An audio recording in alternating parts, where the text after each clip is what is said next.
Have you here with us today for the first time. In this episode, we're going to outline the latest research on insight generation and how to harness the power of insights to lead more effectively in the AI era. Now, as I quickly share some housekeeping notes, drop in the comments or chat boxes on our social where you're joining in from today. We are recording today's session, so if you're interested in a replay, be on the lookout for an email later today.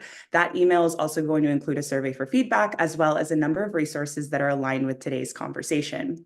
We suggest putting your phone on Do Not Disturb, quitting out of your email and messaging apps so you can get the most out of today's discussion. And it's also going to help with your audio and video quality. And we love interaction, so feel free to share your thoughts and comments with us in the chat. Now, to get this show underway, I'm going to introduce our speakers. Our moderator for today leads the research team at the Neuroleadership Institute, where she focuses on translating cognitive and social neuroscience into actionable solutions for organizations, as well as to help communicate relevant research in an accessible manner for the public. Previously, she was a professor at Dominican College and New York University and a researcher at the Nathan Klein Institute. She holds a bachelor's degree from Brown University and a PhD in neuroscience from New York University. A warm welcome to the Senior Director of Research at NLI, Dr. Emma Saro. Thanks for being here today, Emma. Hi, Shelby. Thanks. Thanks. And an Aussie-turned New Yorker who coined the term neuroleadership when he co-founded NLI over 2 decades ago. With a professional doctorate, 4 successful books under his name, and a multitude of bylines ranging from the Harvard Business Review to the New York Times and many more, a warm welcome for the co-founder and CEO of the Neuroleadership Institute, Dr. David Rock. Thanks for being here today, David, and I'm passing it over to you and Emma.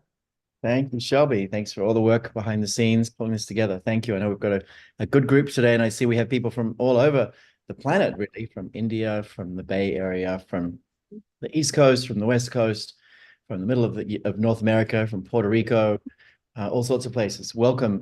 Really, it should be a really fascinating conversation today. One of my favorite topics. But Emma, great to be back here with you. Yeah, absolutely. And same, it's one of my favorite neuroscience topics to talk about as well. And, I have to say, in all my years of neuroscience research, I never really explored the idea of insight before joining NLI. But it is a phenomenon that we should all pay attention to, because being able to innovate is really what sets individuals and organizations apart. Creating that high performance culture that everyone is striving for, responding to the rapid changes of the workplace landscape, being one of the keys, then being able to innovate is being able to solve problems that seem impossible or create new ways of working. And one of those problem solving ways is this nonlinear out of the box through an insight. And we've all had them, these, whether you realize it or not, these aha moments where you just know you need to act on it, act on that thought. So that's what we're going to talk about today, and what they are, why they matter. And I'll just pass it over to you. So why do you think insights matter more now than ever before? I think you kind of explained it at a high level anyway. I mean, anytime there's really like changing conditions in the world, and sort of things are shifting, and you need to do things differently. Insight suddenly becomes more relevant, because insight is basically seeing the world differently. At its core, it's just in the brain itself, it's just new pathways that either hadn't formed before or are forming much more deeply now. It's a new way of connecting data points in the brain, and it's essential when it's saying like external conditions are changing.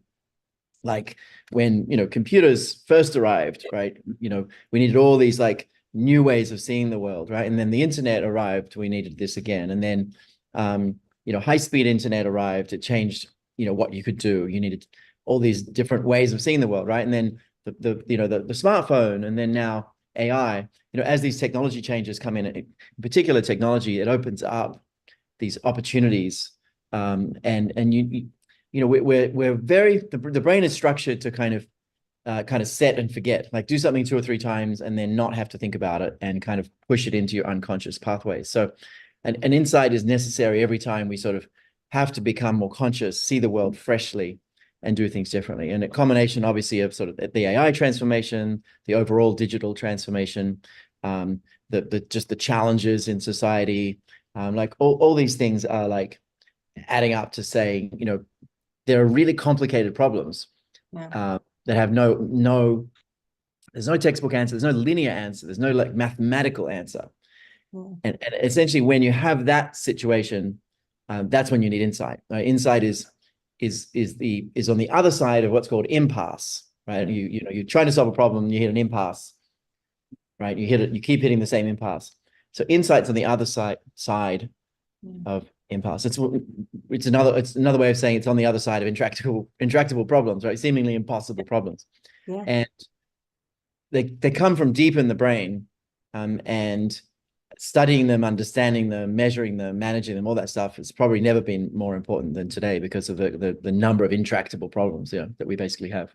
Yeah, absolutely. I mean, I think that was the most amazing thing for me in studying the research for Insight is that these are real, predictable, measurable changes in the brain. And one of the fascinating things about our brain is that we're always kind of working on these problems in the background, but we never give ourselves the opportunity to actually listen to them or allow them to come to fruition. So studying them is important to give ourselves the opportunity. And the changes in the environment and the landscape forcing us to become more competitive, kind of forcing us to have more insights in order to remain competitive.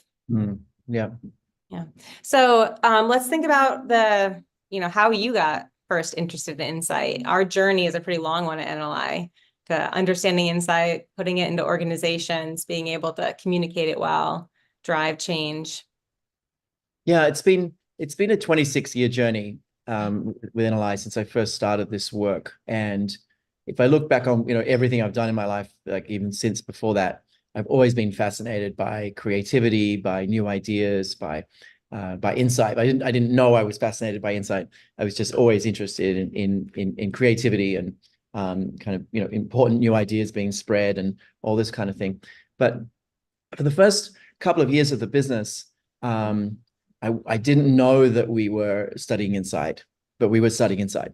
When we first started, I had deconstructed basically an approach to coaching, kind of like literally phrase by phrase with a team of people. We were deconstructing kind of what happens when you coach someone and change really happens.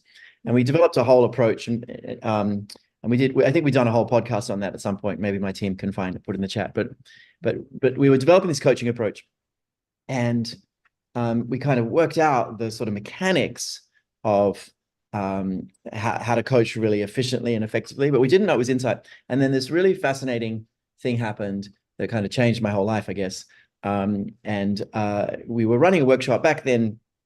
We had like a training center in Sydney, Australia, where I'm from, and we'd have like 24 people come in. We do this like multi-day training program, teaching people these techniques. And there's this one time that we'd set up sort of this coaching experience, which is basically 4 people in a group, right? So we'd split 24 into 6 groups of 4. Now 4 people, and one person would have a problem, and 3 others would try and coach them.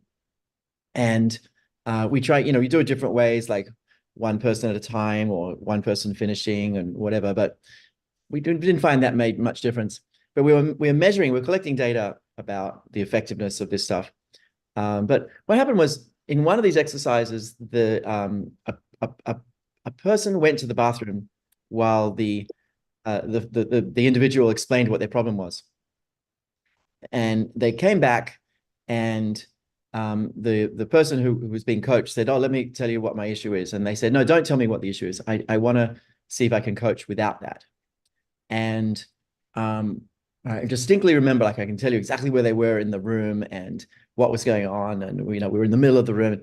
Anyway, I was observing. I was sort of standing on the side observing, and I watched this person coach, and they just asked a really different quality of question, and the person had an insight really quickly, and I could see the insight happening, right, on this person's face. Like, wow, something really shifted, and I was like, what happened after that question, right? And they said, I don't know, just everything's changed. Everything's changed. And I started to sort of unpack, like, what was different between that and other sort of question pathways. So we sort of started studying the pathways that questions take you down. And I came to see that a lot of the time when people try and coach, the pathway of the questioning is so that the coach can have an insight. right? The coach is asking all these questions so they can have an insight. And that's really ineffective. Or they would ask all these questions, but it would make the person being coached kind of more anxious or more unhappy or more focused on their problem, right? Just to sort of make their brain noisy.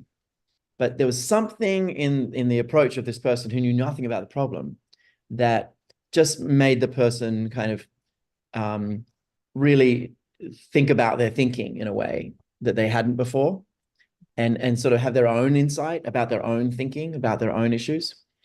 And we started to study that. Long story short, we started to study that and sort of try to replicate that and work out what the questions were and weren't, and kind of develop this whole method. And then started to teach that at NYU. I built a partnership with NYU in about just the year 2000 or so. And we started to teach this at scale. We got really, really good at working out the mechanisms for increasing the likelihood of insight. And the like normal populations, it was 5%. Most coaches were 30 to 50%. We could get it up to 75 to 100%, meaning 3/4 of the time, a minimum 3/4 of the time, we could get people having a breakthrough insight that moved them off where they were stuck in under a 10-minute conversation. And really, really amazing. So I got fascinated by it. And at some point when I started teaching at NYU part-time, I was going back and forth. At some point, I was like, oh my gosh, I really, really want to understand how this works.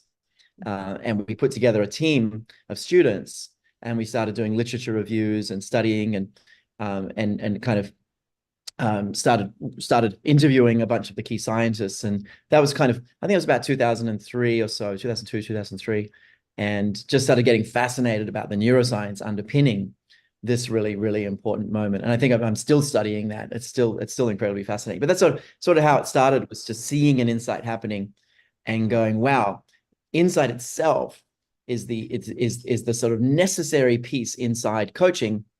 Mm-hmm. But then I started to see it everywhere. It's the necessary piece inside, like, just about everything that matters, like training, facilitation, parenting, learning to read. Like it's this moment where the brain shifts and the world changes as a result. And so it's been a fascinating journey. Yeah, absolutely. I mean, so much is coming up for me as you're going through that, because what's interesting about that story is you had an insight as you were watching this coaching interaction, that if you set the experience up for someone in the right way, you can get them to think about things in a totally new way. And I think about that often. I mean, coaching is a really great experience, or I guess environment for this, but also individually. And that you were able to get groups of individuals to insight just by setting the environment up well, asking the right questions, and seeing this physical change in how they react and like what they do next, their actions, their motivation. And it is really fascinating. A whole world of research opens up when you start thinking about the different outcomes of having this amazing experience, which it really is. It's an experience for individuals. You're driven to act in a certain way. You have this emotional link to the experience. You now know something different that you didn't know before, and then it stays with you. I mean, I know for myself, I still remember some of my most powerful insights. And they're not always work-based either. They're personal as well. You're just remembering a story. I forgot about this. I haven't told the story for a while, but the first time I went to Japan's one of my favorite countries. I try and go there every year or two. Love Tokyo. But the very first time I went there, it was quite earth-shattering for a number of reasons. The first reason was I woke up to an earthquake. About 20 stories up in a hotel. I'm like terrified. It was fine, but it was quite a shock. Then I ran this workshop, and I think there was about 500 people.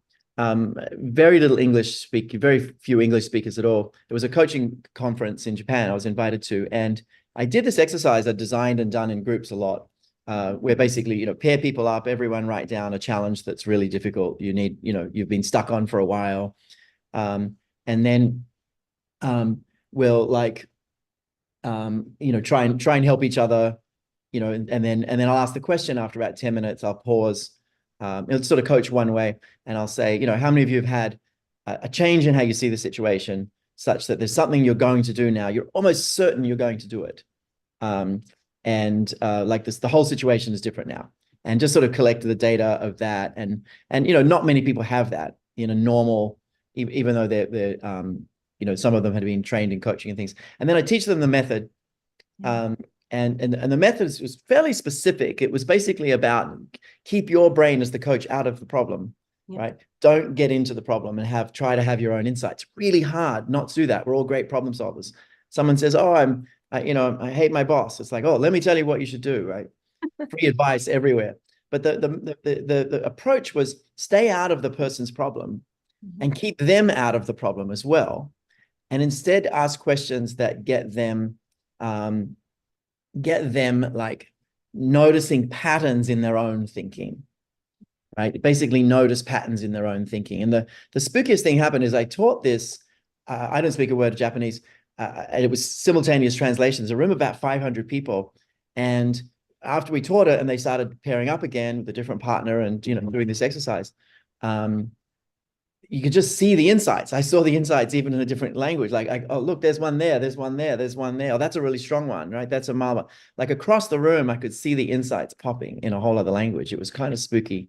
And it was at that moment I realized there was something very, very, biological about this process. It was a biomechanical element, if I can use that phrase, to the insight process. Anyway, back to you.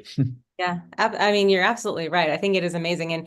And I mean, for anyone who, think about your experiences and typically you're not having them in front of the computer. I mean, we all have problems facing us at our workspace, and we can keep pushing forward, trying to solve it. But these moments almost never happen there. You're never going to solve a problem that way there. Walk away from it and you can solve the problem 10 times, 100 times faster. Just walk away. And it's hard to do without truly believing that you might be able to come to that solution. We actually collected data on that years and years ago. We should do another study on this. We haven't formally studied insight for a while, but early on we did a lot of different research. And one of the things that we asked was, where do you do your best thinking? And 90% of people said they do their best thinking not at the office. Like 10% of people said they do their best thinking at the office, right? And then we also looked at when do people have their insights, and the vast majority was in the morning, the first hour of the morning. And then kind of plummets and comes up a little bit in the afternoon, a little bit up at night.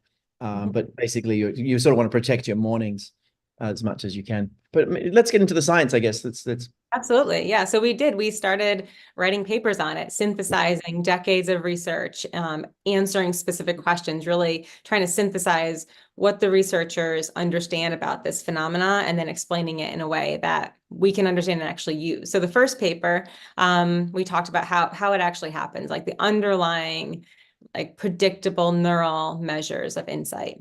So do you want to talk us through that? Yeah. Yeah. So this actually came directly out of the NYU experience. So we had this team of folks. I'm still friends with some of those folks.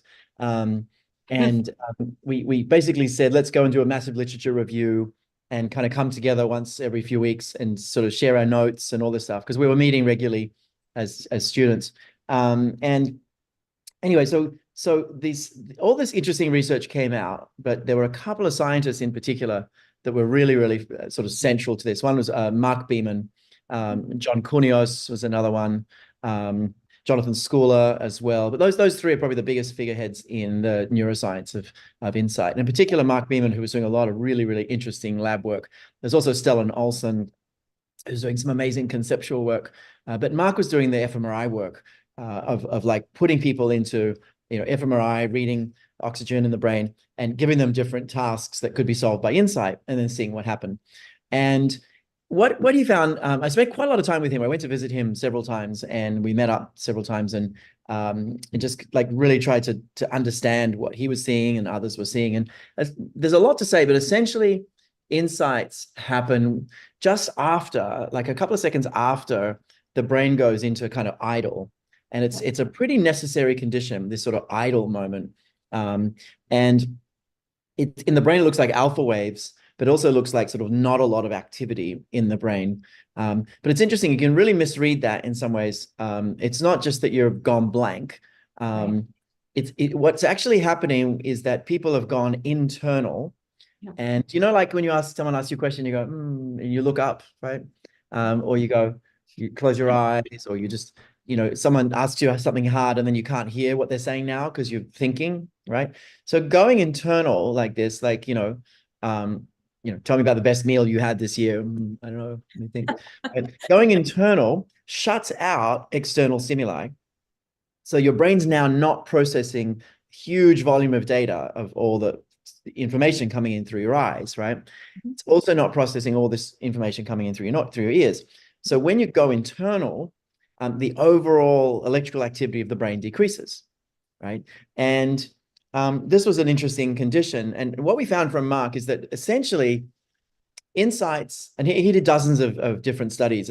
I wrote about it, a lot of it in Your Brain at Work. But Mark's research basically strongly suggested that insights are quiet signals in deep brain networks that have small electrical activity in them. So you're sort of like a tiny light spark, or a quiet cell phone at a loud party, right? So everyday thought is a loud party, and an insight is a quiet cell phone. And you got to turn down the party to hear it. And it's essentially, your brain has solutions to just about everything. You've solved trillions of problems. Just picking up a cup is solving thousands of problems in 1 second, right? So there's usually answers there, or you can put answers together. It's kind of in there, but it's stored in very small numbers of neurons connected into a network. So you have to be able to notice these quiet signals. So that became the overall theory. Insights happen when you notice quiet signals, right? And we recognized that there were 4 conditions that made that happen, right? One is that you were internally focused, right? And so when you ask a question like, why is this a problem? And they just immediately answer and immediately start rattling off. That's not going internally, right? But if you ask a question like, what number priority is this for you right now, as in terms of finding a solution, and they go, interesting question, I haven't thought about it. Then you see them going internal. That really helps. So the act of attention going internally really helps. The second condition was basically being quiet overall. So, before you download your emails, your brain is much quieter than after you've downloaded your emails, right? Before you watch the news versus after, right? After you exercise, your brain's quiet. When you wake up from sleep, your brain's quiet. So your brain's quiet because basically there's not a lot of activity firing around, particularly in current working memory or even midterm working memory, which is a thing. So quiet, internally focused. The third one's important. If you say, why is this a problem? Your brain starts thinking about problems. If you say, what's the opportunity here? Your brain starts thinking about opportunities. And one of those is an avoidance, kind of away response. One of them is an approach toward response. And it turns out when you're in the avoidance or away response at all, like, why is this a problem? Or what's this going to cost you? Or why are you feeling this way? Or any of those questions tend to animate the threat networks in the brain. Whereas, why is this an opportunity? Or what do you think a way forward here? Or how many different solutions have you tried here? These more approach questions make the brain much, much quieter, right? Because basically you're not activating threat networks. So memories of bad things are noisy. So anyway, then the fourth condition that we found was interesting, is that you're not directly trying to solve the problem, but you're working around it. So you're not directly trying to solve it, you're working around it. And that's tricky. So now if someone says, I'm having trouble with a project, you don't say, let's talk all about the project, right? Because you're trying to solve the problem directly. It's really hard not to ask, tell me about the problem or tell me about the project. But those are the 2 traps, right? Someone says, I'm having trouble with the project. Tell me about the problem. Tell me about the project. 99% of the questions people ask are in those 2 categories.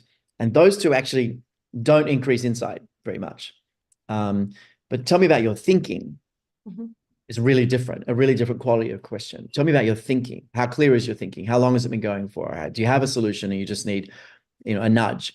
Are you completely so questions about thinking that are positively oriented, that make people focus internally, that became like an approach. And I put that into Quiet Leadership, and we taught it to 25,000 coaches, and it's sort of been this mechanism. I think we wrote a piece in HBR. We can pop in there.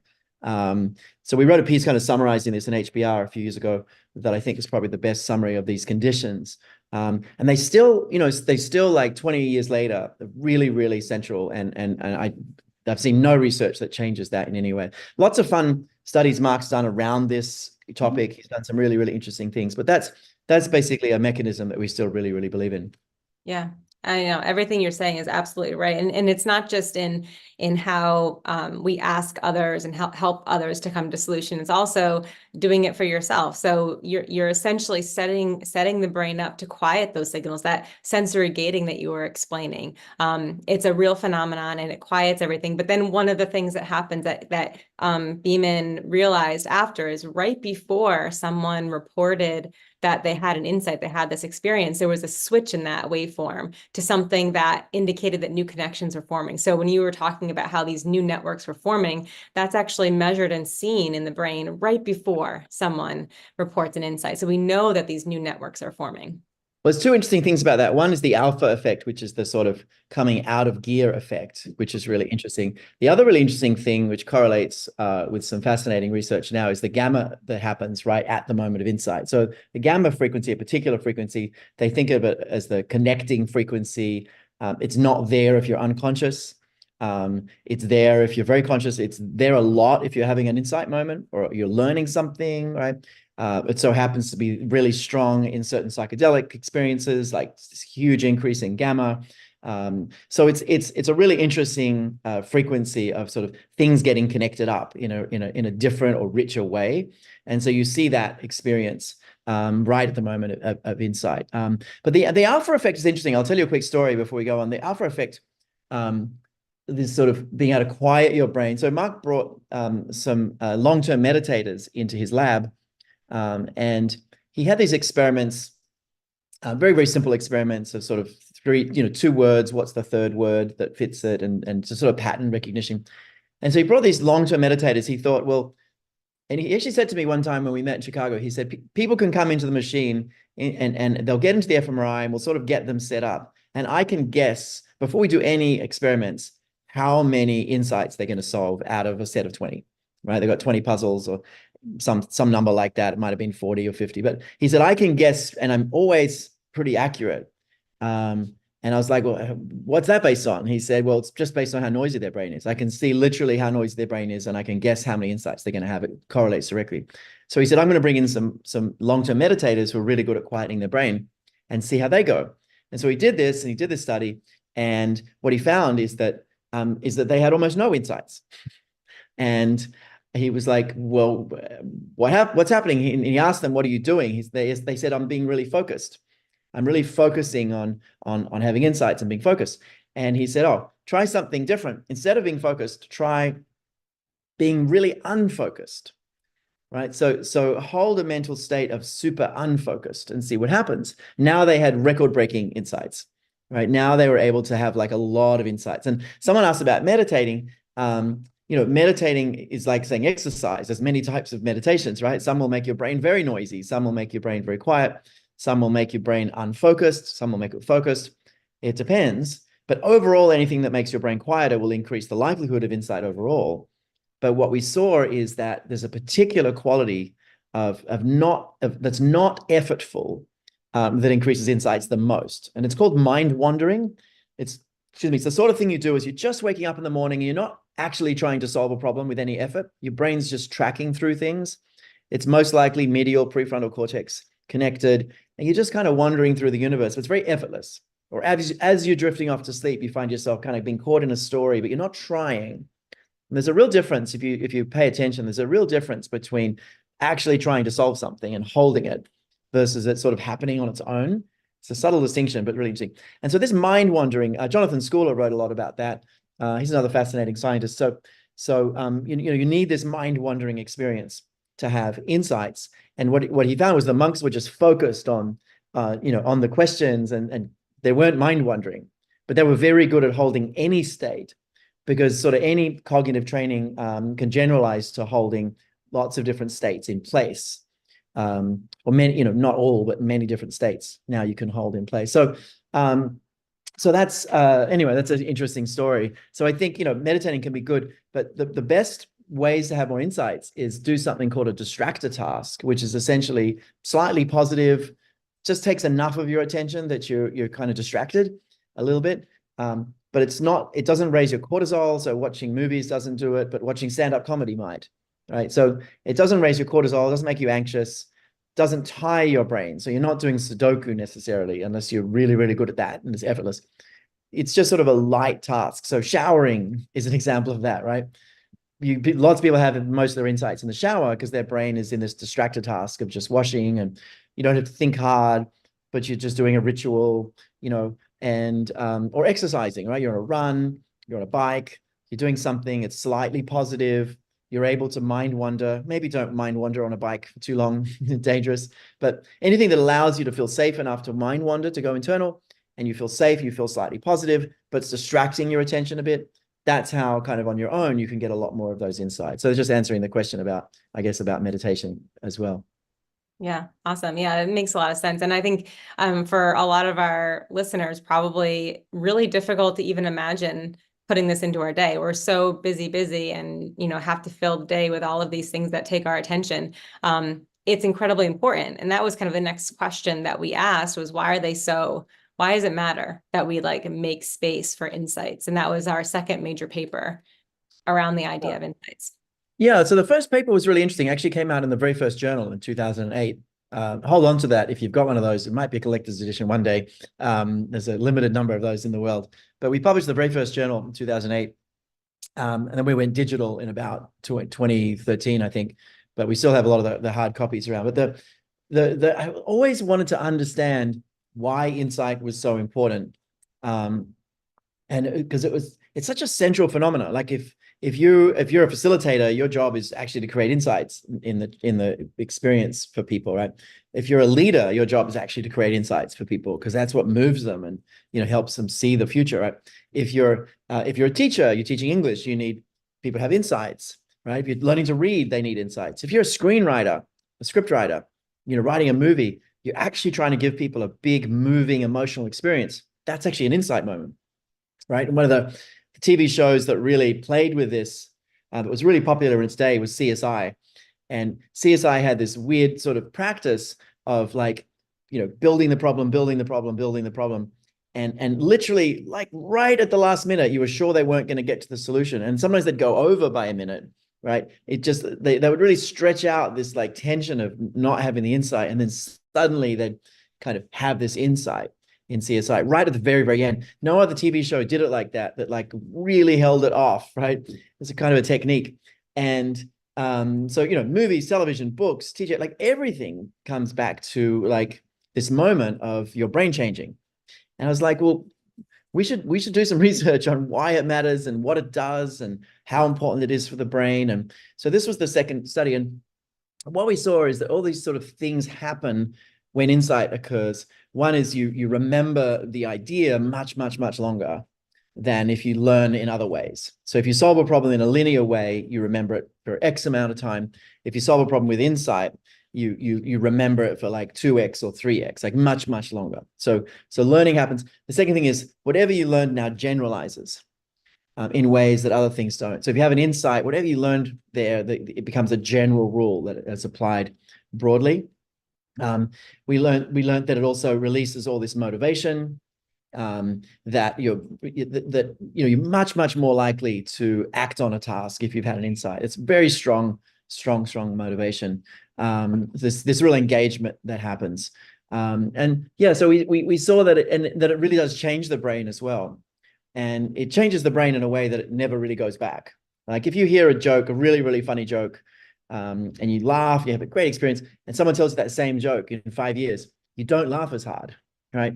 It's like you've heard it before. That circuitry is already being created. Maybe in 30 years, if you're old like me, you'll laugh as hard because you forgot that but generally, a good joke stays, that pathway is done now, right? And it's the same with insight. Insight and humor actually have a lot in common. A strong insight stays in your brain. This is one of the things that we saw. Actually, going back to Mark, I haven't spoken to him for a couple of years. I always loved meeting with him and kind of digging in more. But one of the things he explained to me is that great stand-up comedians will kind of set up a story, and then the joke of that story is an insight moment, right? So insights and jokes are very synonymous. But then they'll have another layer around that, and then that will be an insight. And then there'll be another layer around that, and all of that will connect. So you'll have sort of insights within insights within insights. and that the really talented comedians kind of have the whole thing all kind of come together at the end in a way that you get this sort of meta insight. And I realized that's actually the way you want to design learning experiences, right? Less humor, more like meaning, right? But still, you want to design these learning experiences where things start to fit together, and then they fit together with more things, and then they fit together with more, and then you get this massive coherence where everything actually fits together. And when you design learning experiences like that, they really, really stick. And then we ended up writing a whole paper on that around the concept of coherence. So coherence and insight are sort of cousins. So we ended up writing a whole paper on coherence and how that's so helpful and essential. And insight kind of creates coherence in many ways. So that was the second paper, not maybe the most important one we've done, but a really fascinating one on kind of how important it is if you're creating learning or change of any sort to like really anchor on the creation of insight itself, because it's so central for driving change. Yeah, but I think it's critical because we used everything that we found in that to kind of integrate within all of the work that we do. So we design all of our work to ensure that there are insights created along the experience in different ways. So our whole set of solutions and the way that we customize our solutions are all based on how do we get to insight. And as we design solutions together, that's one of the questions that you continue to bring up. What's the insight here? What do we want people to come away with? And we know that based on everything that you just covered, that these things will be remembered. These things will drive someone to lean in. This is why comedians that create this set of insights to get people to want more out of them. And the experience is so enjoyable. They remember feeling good in the experience and having these moments. Right. So, yeah. It's interesting because I go to a lot of conferences, like every month I'm at multiple, many different conferences speaking, and I see the way people design like a leadership retreat for say 200 top leaders, right? Nice venue, got all this stuff, but they design the experience kind of where everything happens on the stage. Like, like the room is dark for 2 days, stage is lit. Like people design these multi-day experiences, trying to sort of wow people, almost like television, right? So the more wow we have, the better. Like there are literally sometimes dancing girls and horses, and I mean it's a performance, right? I saw one recently, people dropped down like what's his name, Tom Cruise in Mission Impossible. Someone literally dropped down from the roof like a Mission Impossible thing. I'm like, okay, we've gone as far as we can, but they don't realize that the real power of these is the insights in people's heads, and that you, rather than designing for what's on the stage, you want to design for the strength of insight people have, and you design really differently when you think about that. And so our whole method of designing learning and change experiences anchors on how do we create the strongest possible insight. And we actually developed instructional designers, we call them insight designers, and we actually teach them really different things than most instructional designers know. And we've taught some internal teams at Microsoft and others these skills like that. When you design for insight, you actually design really differently any kind of experience. But we actually, a really interesting study we did, and we never published it. We should maybe think about doing it again, Emma, but we collected all this data in a series of experiments where we found that the strength of insight that someone had correlated to the likelihood of taking an action that related to that. And we found a very strong correlation. And we started to think a lot about kind of how do we really maximize the intensity of insights, because it's not just people having an insight, right? If you're a comedian, you don't just want people laughing a little, you want them uproariously laughing, right? In the, rolling down the aisles, like I maybe did with Victor Borgo when I was 12 years old or something, just hilarious, and it's similar as a designer of learning, of facilitation, movies, whatever. You want people really moved. And so we were thinking for a long time about that, about sort of how do we sort of design experiences to really move people. Yeah. And something that you brought up is actually one of my favorite parts of this whole story, which is where we start talking about how insights change in their intensity. So an insight isn't just a one and done or an all or nothing kind of event. It's something that actually varies. Your experience can be incredibly strong, or it can be something that you forget about the next day, all of which can be an insight. But I think you have a story for even thinking about what we designed as the Eureka Scale.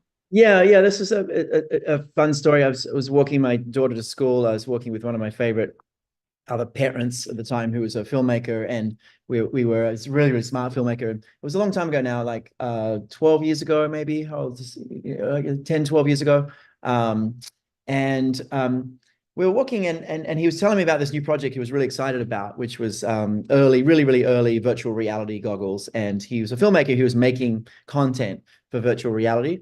And he was just so excited about the impact you could have on people in 2 minutes. He was like, you can create some footage and an experience, a 3D experience where someone, literally is in an experience and they feel all the emotions as if they were there, right? And he was thinking about all the implications of this. And it got me thinking, like, wow, in 2 minutes, you could move people so powerfully. But like, we have no measure for how powerfully that is compared to anything else. And no way to validate that or measure that, or like, is it more powerful if it's 2 minutes or if it's 4 minutes? How do we test that, right? And so I started to think about that, and I just had this huge insight that there was no measure for how strong an insight is. And I was like, there must be. And I raced home and searched everywhere and emailed Mark and everyone else I knew and said, look, has anyone thought about this and studied this? Like, it's the most obvious thing in the world to me. We should have a measure for the strength of insights. Nothing. And I'm like, that's crazy. Let's build one. So we started thinking about it. Probably started thinking about it 8 years ago. We finally published it a few months ago. Really robust paper. But essentially, it's really, really helpful to have shared language, particularly shared language around how strong an insight actually is.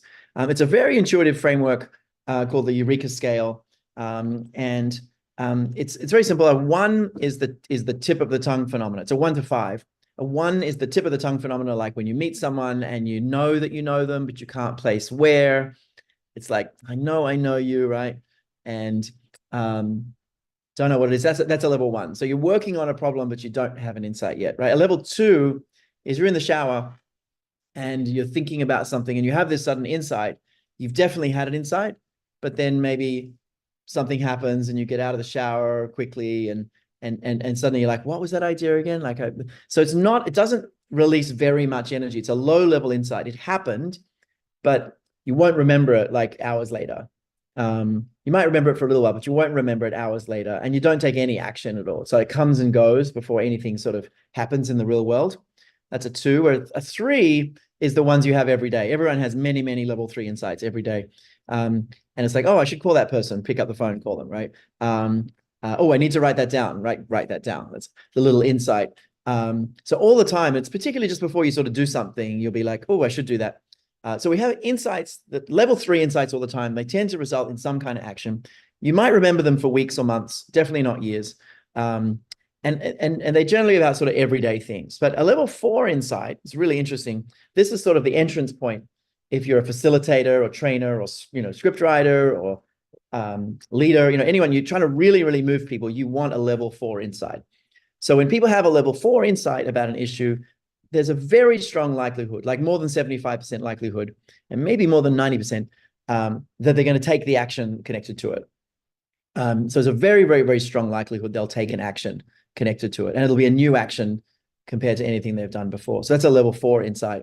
And they'll remember that for months or years, a level 4 insight. But level 5 insight, action is almost certain. It's like 95% likely they'll take action.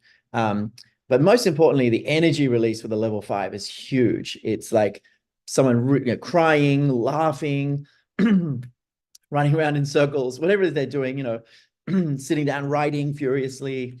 Level 5 insights change your life, change your brain, change how you live your life, change how you see the world. And you probably remember them your whole life, or certainly decades. Like if I said to you, Emma, tell me that, the most important moment that changed how you see the world in the last, few years, you would remember a level 5 insight, right?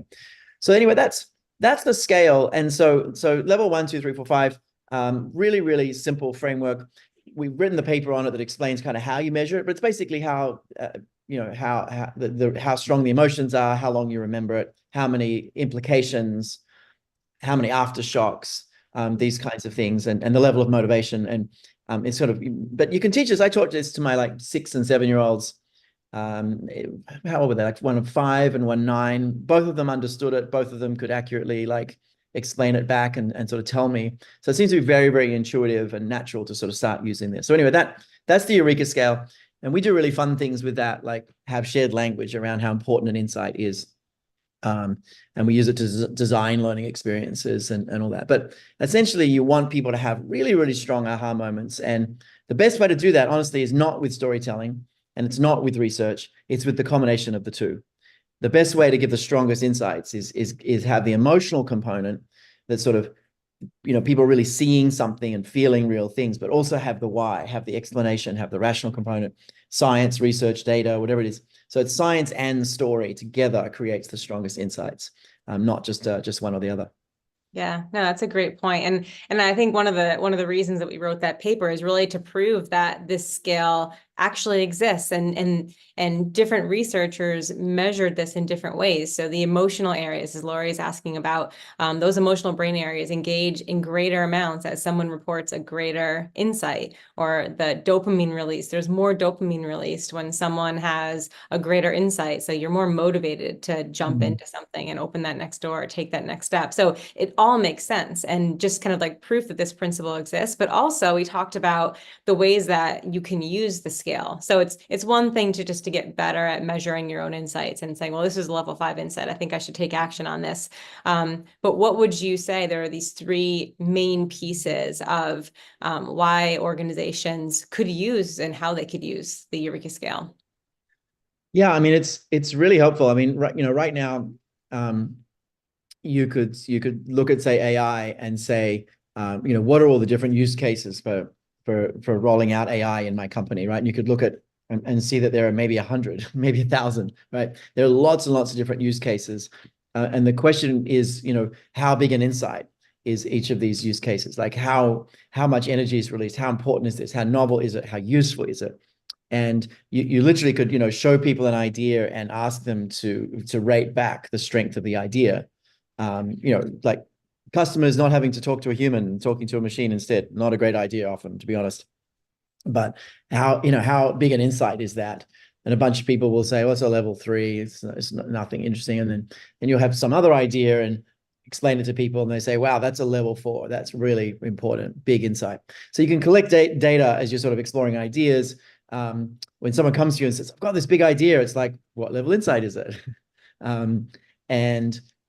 So lots of different ways to use it internally in designing products, designing strategies, designing, even like you're designing your company, vision statement, a mission statement. Like a vision statement or a purpose statement should give people an insight moment, right? If you have a purpose statement that no one feels anything when they read it, it's not a great purpose statement, right? So you can really use it for everything that you're doing around kind of creating the universes around your companies. Most companies want people to have insights. They're in the business of solving problems, and that means people having insights. So it's really central, I think, to everything. Absolutely. Yeah. And as we think back to, one of the challenges that you were talking about in the beginning, the AI transformation, integrating AI into organizations, where does insight come into that? Because I feel like AI is, containing all sorts of data, synthesizing data, and that's what insight is. So how do you see them as working together? Yeah, it's interesting. So look, thinking about AI a couple of different ways. Firstly, a lot of companies right now are studying like the question, how do we use AI to like improve our, overall profitability, efficiency, delivery of services, right? How do we use AI? And there's a couple of stages as you're sort of studying a process, let's say a sales process, right? You got to gather data, but then you need insights from that data, right? And then you need to take action to make changes in how you sell, right? So it's sort of data, insight, action. But those to find insights in massive amount of data, you need hypotheses. You can't just stare at the numbers, right? You've got to sort of ask hypotheses. And honestly, those hypotheses are much richer and much more effective if you understand the human brain much more, and kind of why people do what they're doing. But anyway, so the role of insight is really, really central in AI transformation. We're actually looking at the moment at getting into the space of kind of helping companies think about their AI strategy. So how do you find the best places to allocate AI resources? And so we're looking at that and kind of starting to develop an approach in collaboration with some external folks, but to really find those insights much faster and find stronger insights, right? So find the insights where AI can really make a change. If anyone's interested in having a chat about that from a company, if you're from an organization interested in exploring that, just put AI strategy in the chat. Someone will follow up with you. So AI strategy. So we're literally going to work with senior teams to help them develop their AI strategy from a more cognitive perspective of the understanding the brain. So AI strategy in the chat if you're interested in talking about that more. So anyway, that's one piece of it. I think the other piece of it is just, it's really pulling back. And, you know, if I could wave a magic wand and collect data a certain way, I'd love to like study a company of 1,000 people. Love to study 1,000 people and be able to see how many impasses they have, right? And how many insights they have, right? And where do they have them and when do they have them? And there might be a way to do this with AI or something, or cameras, spooky cameras, I don't know. But essentially in a company of 1,000 people, there are probably a million impasses holding that company back on an average day, you know, everyone having 1,000 different impasses, but a lot of them are tiny, irrelevant things. But let's say everyone has like 10 really meaningful impasses every day. You got 10,000 meaningful impasses. Like, you know, how do I sell to this customer? How do I cut costs? Right. So those impasses. So the question is, how do you get 1,000 people to insight fastest? Right. Pulling back, right? From again, if we were aliens studying the planet, right? Like if we were all Jeff Bezos, who's definitely an alien, I'm sure he's an alien. He's got the world's data. He looks like an alien, sounds like an alien. He's the richest person here. He's for sure an alien. Sorry, Jeff. But if you're studying, you know, humans, you go, how do we get everyone having more insights, right? And so there's some systemic things like, let's not have meetings in the morning. Right. Let's put some nap pods into the office.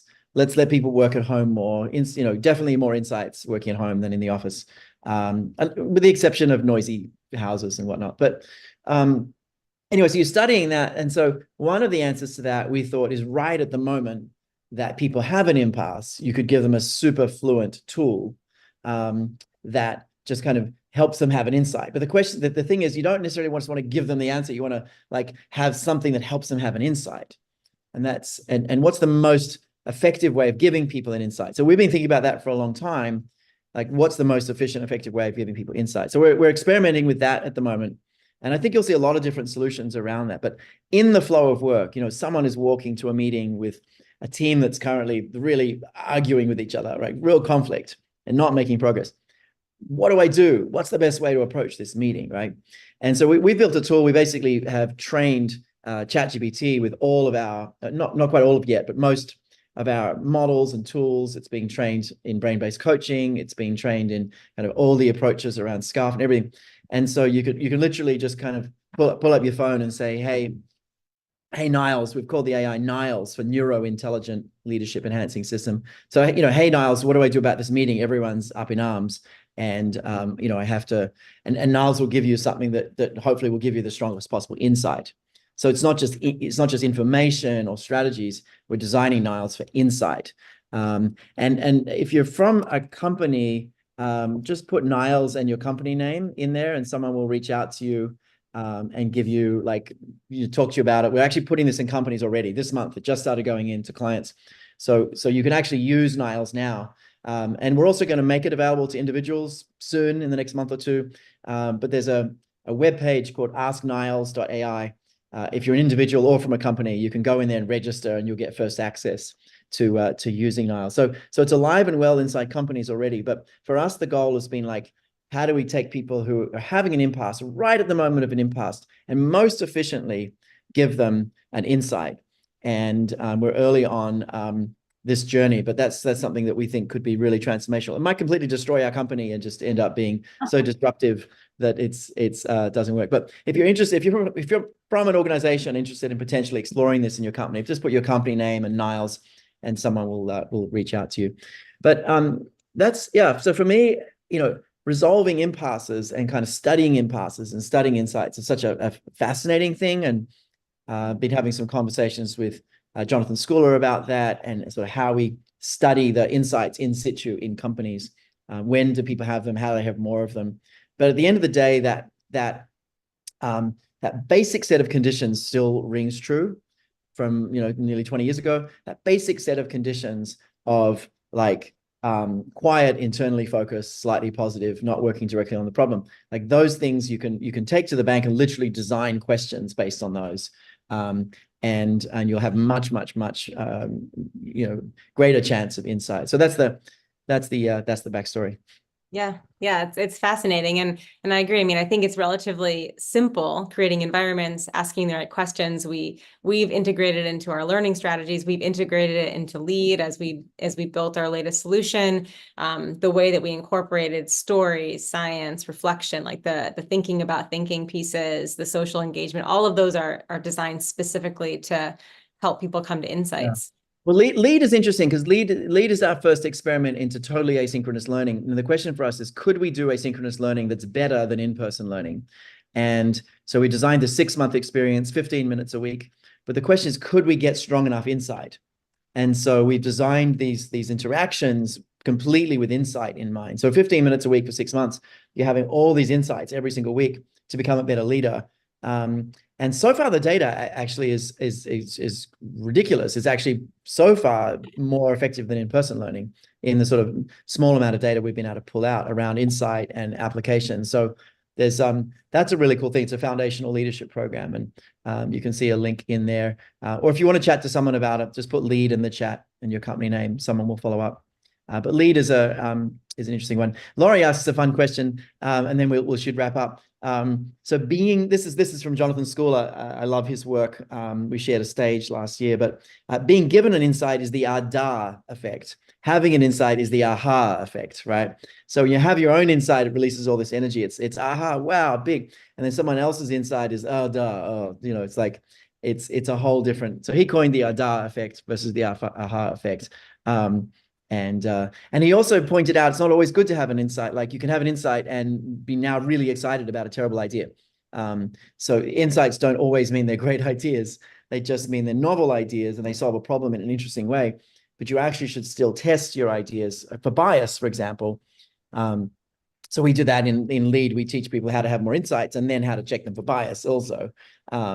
So there's an interesting side to that, but it's such a fascinating area, as you can tell by my excitement. It's such a fascinating area, it continues to be really interesting, and there's more and more research coming out on it all the time. But if you're in the human change business in any way, then you're in the insight business. And I think it's really interesting to study it more and more.